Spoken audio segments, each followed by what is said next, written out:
Welcome back guys to another SFF Speak Out.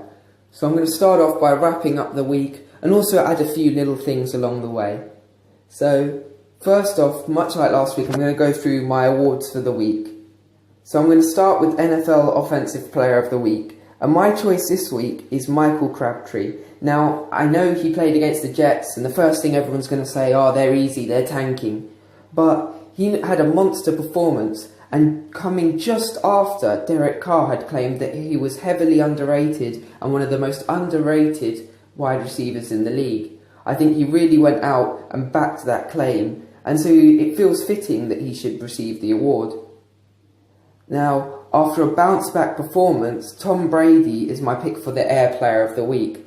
Now, this was close because Stafford played really well on Monday Night Football, but I just felt Brady was back this week. We saw a different Tom Brady, the Tom Brady we all know, and I was going to say love, but I'm not sure that everyone does. But we saw the same great Tom Brady back again. Now, my pick for Ground Player of the Week, and I'm not sure ground is the best way to describe his performance, but I'm picking Todd Gurley. And this was another close one because there were a few good runners last week. CJ Anderson comes straight to mind amongst others, Jay Ajayi as well. But I just felt in all those games there were other factors that helped their team win, whereas Todd Gurley really put in the hard yards and lifted his team.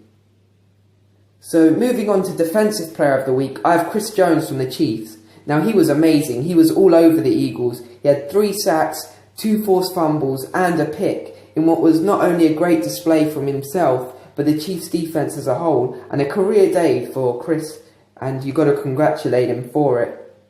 Now, my pick for Special Teams Player of the Week is Johnny Hekker.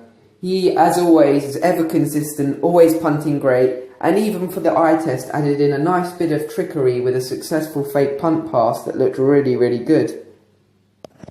Now, I always like to do an underrated performance from the week, and this week I'm going with Jermaine Kearse. He had a really nice 2-touchdown day versus a pretty good Raiders team. And many people forget the Jets, as I mentioned before, they seem to be tanking, but Kearse himself looked great. So now for my Rookies of the Week. Offensively, I'm going with Leonard Fournette.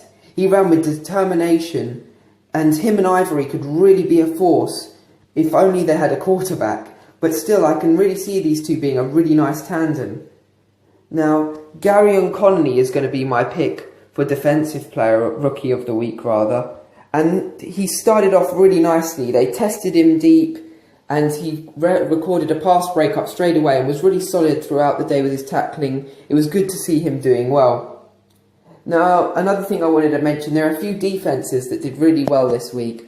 Namely, I thought the 49ers were brilliant. They shut the Seahawks down, and yet their offence couldn't seem to produce. If that offence could get in rhythm and the defence keeps playing like that, they could be a really hard team to stop actually, and surprise a lot of people. The Broncos look great against the Cowboys, and if things don't look well there. Ezekiel Elliott seemed to quit on his team. I'm sure you've heard the rumours and the accusations. And Dak Prescott hasn't looked himself, perhaps a bit of a sophomore slump through the first few games. Now, another seemingly underrated performance is I thought Alex Smith did another good job. He seemed, despite taking many hits, and you never want your quarterback getting hit like that, he had a nice performance against the Eagles and actually made a really key play on the 3rd and 4 as he broke out of a tackle and rushed for the first down. So before I started my preview for next week, I thought something that I'm sure everyone's heard of is doing a Survivor or Elimination League. Now, I'm 2-0 through the first few weeks. I picked Atlanta week 1 and Arizona week 2. So I thought I'd get my pick in this week. Hopefully it won't be the first one I get wrong. But let's see how I go throughout the season, and you guys can keep me in check, make sure I don't use anyone twice, and see if I can keep my run going. So at 2-0, this week, I'm going with the Miami Dolphins. Now, you always want to get the lower ranked teams out of the way, and I think they definitely stand a good chance seeing as they're playing the Jets, who seem to want to lose at the moment. So I think that's a team I could get out the way, and hopefully it'll pay off that they will come out with a win there. Now, the Dolphins actually look quite good this week, even with Jay Cutler at quarterback. He didn't look bad in his return to football, and Jay Ajayi looked strong as ever running the ball. Their defence was solid, and Jarvis Landry looked in the best form I've seen him for a while, pulling in a few nice one-handed catches, so I think they're a pretty safe bet for this week. Now, moving on to my preview for week 3, there's a few key matchups I want to highlight here, and also, as always, get a few bold predictions in.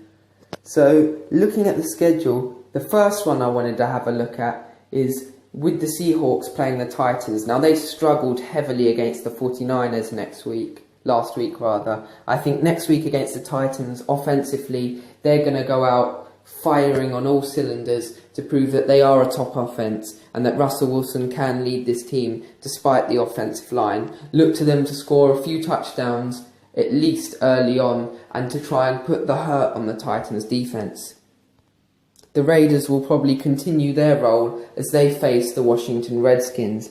This should be another good matchup, potentially looking at it, but I think the Raiders will carry on the role.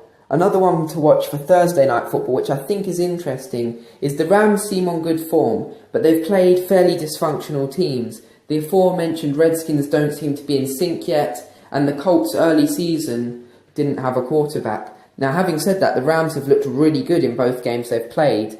Now, the 49ers seem to have a really, really good defense, and they seem to be really capable of not only forcing turnovers, but stopping teams on a consistent basis. However, thus far, their offense hasn't been able to produce. So I think it will be interesting to see what goes on there. Are they pretending? Are they real? Are the Rams really a good team? Are the 49ers offense able to get in sync and help out the defense?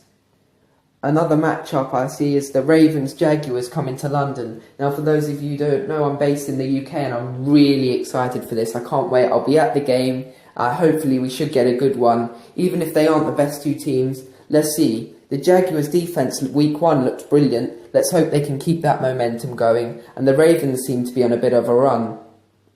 Now, another really interesting division at the moment seems to be the AFC West. Now, the Chiefs, in terms of performance, seem to be well ahead at the moment, with the Raiders not too far behind. But with the Broncos coming off a big win as well, and a few divisional matchups coming up in the weeks to come, look for them all to try and secure wins this week over mostly easier teams. Now, the most interesting one here is the Chiefs-Chargers, as that is an in-house rivalry. Look for the Chiefs to try and come out on top there. Now, one final matchup I like for this week is the Buccaneers and the Vikings, as the Vikings' defence has looked strong all season, and the Buccaneers looked alright in their win as well, coming out 1-0, so I thought I'd highlight that one quick. But the main one I wanted to highlight was the Falcons v the Lions. Now, these are two quarterbacks who the last 2 years have stepped up their game a bit, particularly Matt Ryan, we know, getting MVP last year. He's out with something to prove after the Super Bowl. And then again with Matthew Stafford, he seems to have upped his game a bit this season after many people saying that he didn't deserve the money. Now, he looks the best I've seen him in a while. In fact, in the past, I've not been a massive fan. However, the first 2 games of the season, I can't deny that he has looked good. So look for these two going at it, and two strong teams there to really go at each other, try and put points on the board, and potentially have a bit of an offensive shootout. Well, I hope you enjoy all the games this week, and thank you as always for listening. Stay tuned for another SFF Speak Out coming soon.